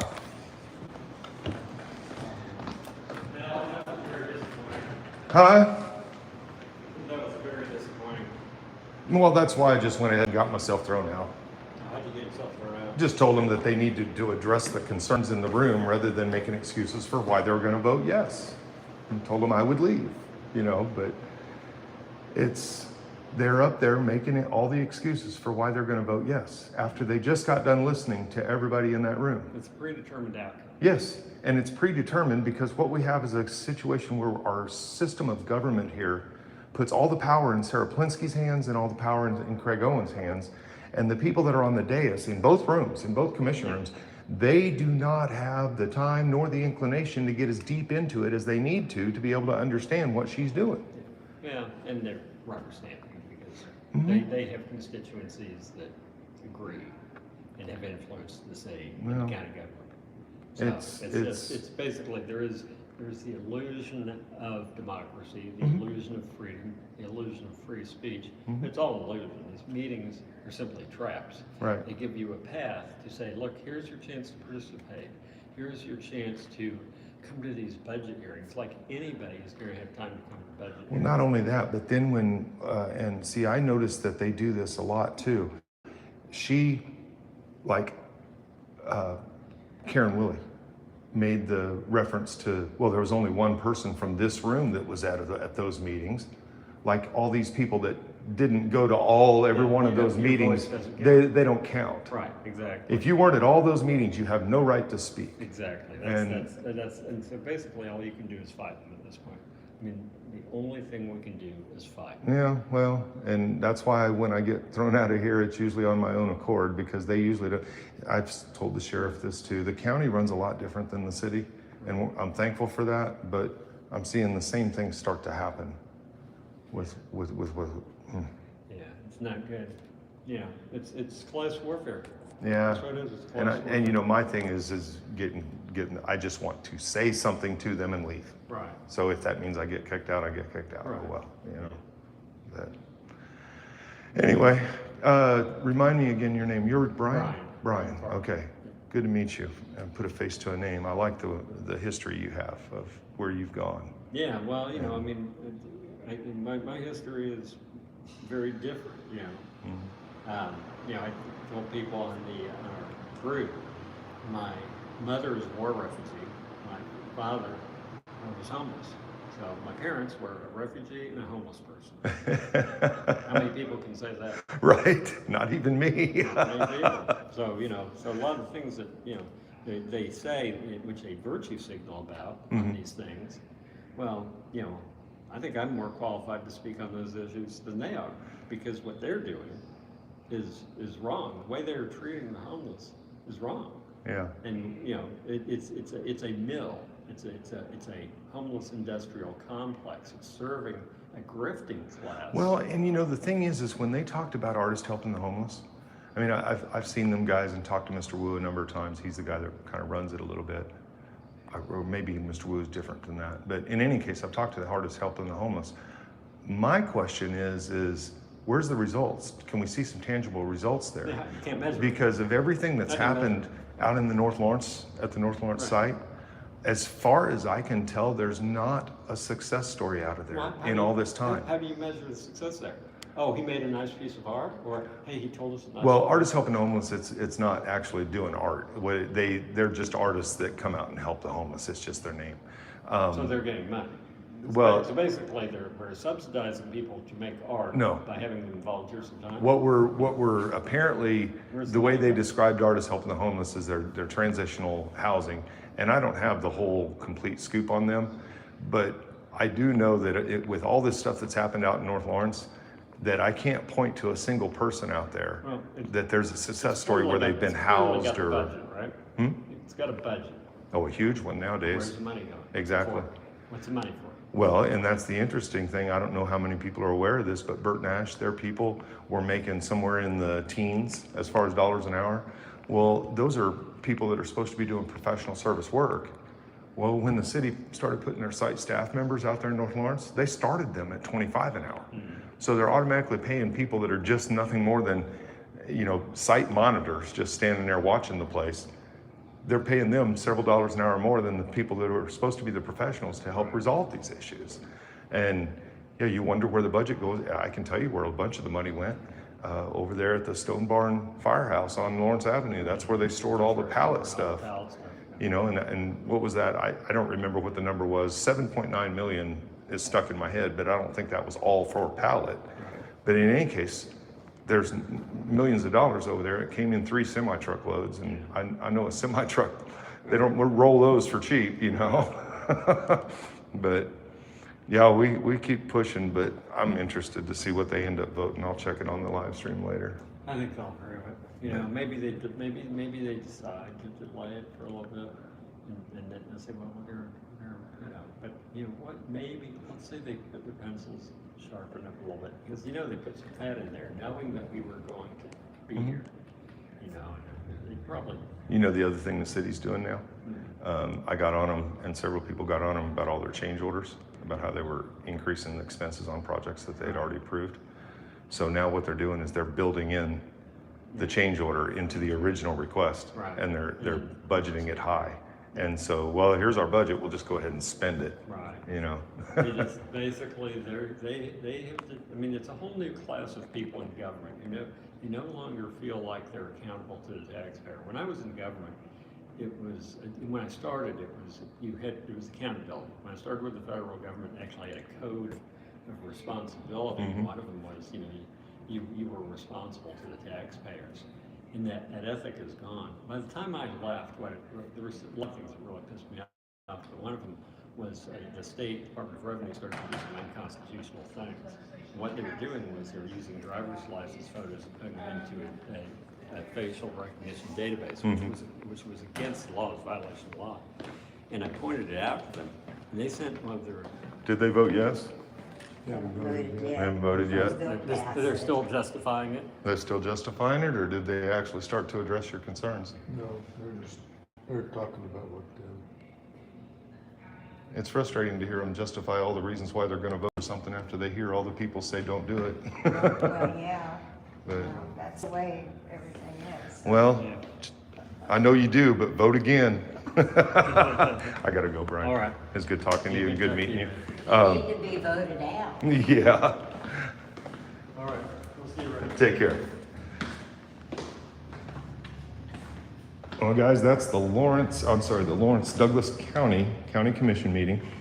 And you can see their big logoed mats there. Wonder if we could get mats without logos for a few dollars cheaper. What'd you say? I said, I wonder if they could get floor mats without those big logos on there and maybe just make them a few dollars cheaper that way. I know that when I get something at the store, if I want it to have my company logo on it, I have to pay extra. Oh, yeah. You know. Pretty nice looking worm there. Right. All right, guys, that's the live stream for tonight. That's the meeting as far as I could get through it. When they start justifying everything that they're going to vote for, and even though they've heard a whole room of people come in there and tell them how bad of an idea it is and how much it's hurting the public, how much it's hurting just everybody in the area with the increase in taxes. You know, the one fella in there that talked about charging $700 a month for his one-bedroom place, I got to tell you, in Lawrence, man, that guy is low, and he's not charging nearly what a lot of these others. I've heard one-bedrooms and studios, and these are some of the ones that Doug Compton and his buddies will put out there. I've heard one-bedrooms and studios in the range of $900 to $1,100. And so for somebody to be renting a one-bedroom for $700, kudos to him for not trying to take advantage of the market. But there's a lot of builders and a lot of people out there that do. And when they build, they're only building the stuff that they can charge that much for. And everything that was said in that room about pricing people out of Lawrence and making this an elitist town and hard to live here, that's real. That's real. I don't want to go way back, but let's go to the Wayback Machine. 30 years ago, when I came here to live, my first apartment here in town, I paid $350 a month. It was Old Mill. I don't even think it's still called that. It's up at 9th and Emory Road. And I paid between $300 and $500 for rent for the longest time. And the idea, I mean, think about that $1,100 rent for a one-bedroom apartment. Dude, the house payment we pay is $12. How are we charging $1,100 a month for an apartment? But guys, I'm going to sign off. If you didn't catch the earlier video, we got the signs removed out of the Judicial Center. That was sparked out of an issue with Troy Squire, our old friend from LPD. I'll go more into that at another time once all that dust starts to settle. There's going to be a lot to talk about once the dust does settle here. Some of you know that I've got a few criminal charges that I'm fighting that are just kind of bullshit. But it is what it is, and we fight another day. I'm going to go ahead and sign this one off. I appreciate you guys tuning in, and anybody that's local down here, you guys need to start attending these meetings. Your voice is needed.